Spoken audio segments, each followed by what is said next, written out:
নমস্কাৰ, আপোনালোকে চাবলৈ আৰম্ভ কৰিছে ABC নিউজ।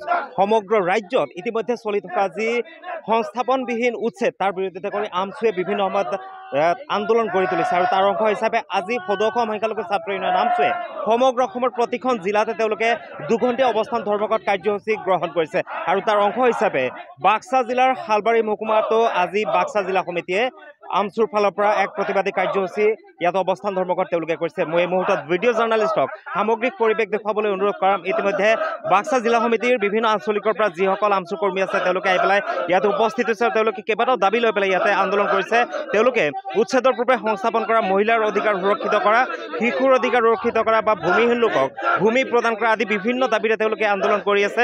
তেওঁলোকে এই দুঘণ্টীয়া অৱস্থান ধৰ্মঘট আজি বাক্সা জিলাৰ শালবাৰী মহকুমাৰ অন্তৰ্গত গোবৰ্ধন থানাৰ নিচেই ওচৰতে তেওঁলোকে এই যি দুঘণ্টীয়া অৱস্থান ধৰ্মঘট সেই অৱস্থান ধৰ্মঘট কৰি আছে। তেওঁলোকৰ দাবী যে উচ্ছেদৰ পূৰ্বে যি উচ্ছেদিত পৰিয়াল তেওঁলোকক সংস্থাপন দিব লাগে বা ভূমিৰ অধিকাৰ দিব লাগে বা ভূমিহীন লোকক ভূমি প্ৰদান কৰিব লাগে বুলি তেওঁলোকে দাবী কৰিছে। আৰু এটা আমছুৰ প্ৰতিনিধিবৰ্গ আছে, জিলা সমিতিৰ প্ৰতিনিধি আছে, কেন্দ্ৰীয় সমিতিৰ প্ৰতিনিধি আছে। তেওঁলোকৰ পৰা জানিব বিচাৰিম তেওঁলোকৰ দাবী কি আছে বা পৰৱৰ্তী সময়ত তেওঁলোকে চৰকাৰৰ সৈতে এই বিষয়টো কেনেকুৱা ধৰণৰ সমাধান হোৱাটো বিচাৰে বা এই যি প্ৰতিবাদী কাৰ্যসূচী আজি দুঘণ্টীয়া অৱস্থান ধৰ্মঘট বা পৰৱৰ্তী সময়ত তেওঁলোকে কেনেকুৱা ধৰণৰ কাৰ্যসূচী গ্ৰহণ কৰিব তাৰ সবিশেষ জানিবলৈ যত্ন কৰিম। এই মুহূৰ্তত মই আমছুৰ প্ৰতিনিধিবৰ্গৰ ওচৰত যাব বিচাৰিম যে আপোনালোকে আজি ইয়াতে দুঘণ্টীয়া অৱস্থান ধৰ্মঘট কাৰ্যসূচী গ্ৰহণ কৰিছে। ইতিমধ্যে আপোনালোকে এই যি উচ্ছেদ চলি আছে তাক অমানৱীয় উচ্ছেদ বুলি কৈছে।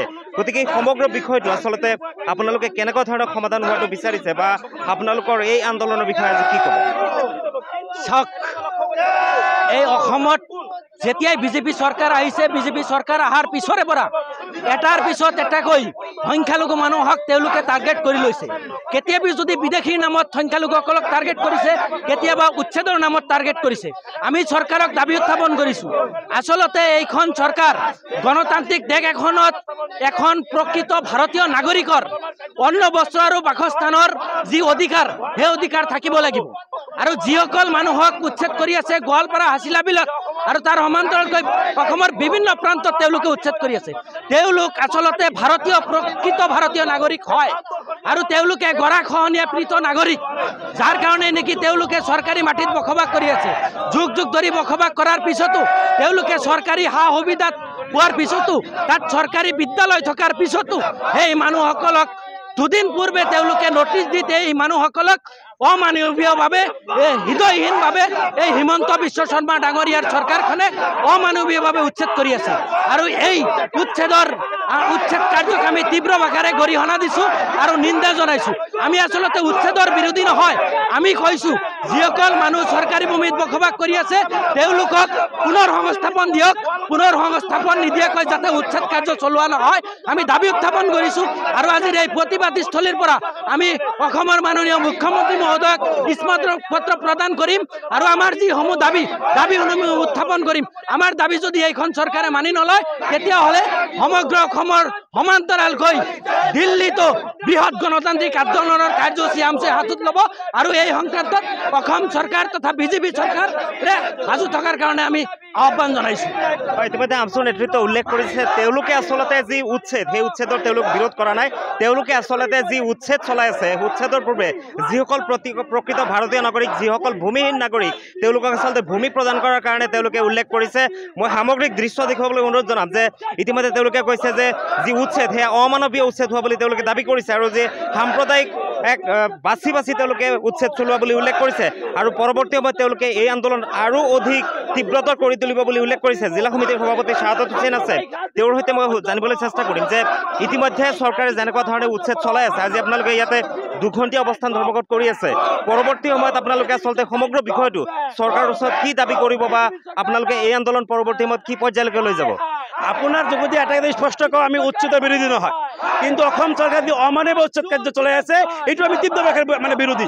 কাৰণ আপোনালোকে জানে যিসকল ব্যক্তিয়ে গোৱালপাৰাত যি উচ্ছেদ কাৰ্য চলাই আছে তেওঁলোকে যুগ যুগ দুটকা বসবাস কৰি আছিলে, কিন্তু দেখা গৈছে যে উচ্ছেদৰ সময়ত উচ্ছেদৰ আগত যি চৰকাৰে যি নীতি নিয়ম এই নীতি নিয়ম কিন্তু তেওঁলোকে চৰকাৰে মানি লোৱা নাই। কাৰণ উচ্ছেদৰ আগত অসম চৰকাৰ ফালৰ পৰা কিন্তু বিভাগৰ ফালৰ পৰা নোটিচ জাৰি কৰিব লাগে, এই নোটিচ জাৰি কিন্তু দেখাবলৈ পোৱা নাই। কাৰণ যিসকল ব্যক্তি উচ্ছেদ কাৰ্য চলাইছে দেখা গৈছে যে হাজাৰ হাজাৰ মানুহ যি আন্দোলনৰ ৰোল সৃষ্টি কৰিছে এইটো অসম চৰকাৰ বা মানে আমাৰ বিজেপি চৰকাৰ কিন্তু এইটো ক্ষেত্ৰত কিন্তু মানে তীব্ৰভাৱে আমি গৌৰৱ নিন্দা জনাইছোঁ।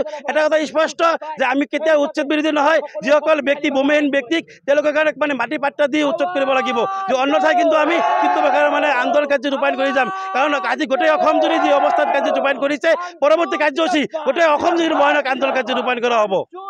ইতিমধ্যে তেওঁলোকে উল্লেখ কৰিছে যে এতিয়া তেওঁলোকৰ যি দাবী আছে, বিশেষভাৱে যিসকল ভূমিহীন লোক তেওঁলোকক ভূমি প্ৰদান কৰা বা যিসকলক আচলতে উচ্ছেদ কৰা হৈছে তেওঁলোকক সময় দিয়া বা যি চৰকাৰী নীতি নিয়ম বা তেওঁলোকক এক সময় দি পেলাই উচ্ছেদ কৰাৰ কথা তেওঁলোকে কৰিছে। তেওঁলোকে উচ্ছেদ বিৰোধ কৰা নাই, তেওঁলোকে আচলতে উচ্ছেদিত লোকসকলক ভূমি প্ৰদান কৰি বা সংস্থাপিত কৰা লোকসকলক সংস্থাপিত কৰাৰ বাবেহে তেওঁলোকে দাবী উত্থাপন কৰিছে। লগতে তেওঁলোকে এটা কথা উল্লেখ কৰিছে, চৰকাৰে যদিহে তেওঁলোকৰ এই আজিৰ যি দুঘণ্টীয়া অৱস্থান ধৰ্মঘট, এই অৱস্থান ধৰ্মঘটৰ পিছত যদি তেওঁলোকে আচলতে তেওঁলোকৰ যি দাবী অৰ্থাৎ সংস্থাপিত কৰাৰ ব্যৱস্থা কৰা বা ভূমিহীন লোকসকলক ভূমি প্ৰদান কৰা ইত্যাদি বিষয়সমূহ যদি চৰকাৰে কোনো ধৰণৰ সমাধান নকৰে, তেতিয়াহ'লে পৰৱৰ্তী সময়ত দিছপুৰৰ পৰা আদি কৰি দিল্লীলৈকে তেওঁলোকৰ আন্দোলন চলাই নিব বুলি তেওঁলোকে উল্লেখ কৰিছে। গতিকে পৰৱৰ্তী সময়ত অসম চৰকাৰে এই ভূমিহীন লোকসকলক বা যিসকলক উচ্ছেদ কৰি আছে এই লোকসকলক ভূমি প্ৰদান কৰাৰ ক্ষেত্ৰত বা তেওঁলোকক সংস্থাপন কৰাৰ ক্ষেত্ৰত কেনেকুৱা ধৰণৰ ব্যৱস্থা গ্ৰহণ কৰে বা এই লোকসকলক ভূমি প্ৰদান কৰাৰকে আদি কৰি বিভিন্ন বিষয়সমূহ মহিলাৰ অধিকাৰ, শিশুৰ অধিকাৰ সুৰক্ষিত কৰা কেনেকুৱা ধৰণৰ ব্যৱস্থা গ্ৰহণ কৰে, সেয়া কিন্তু পৰৱৰ্তী সময়ত হ'ব লক্ষণীয়।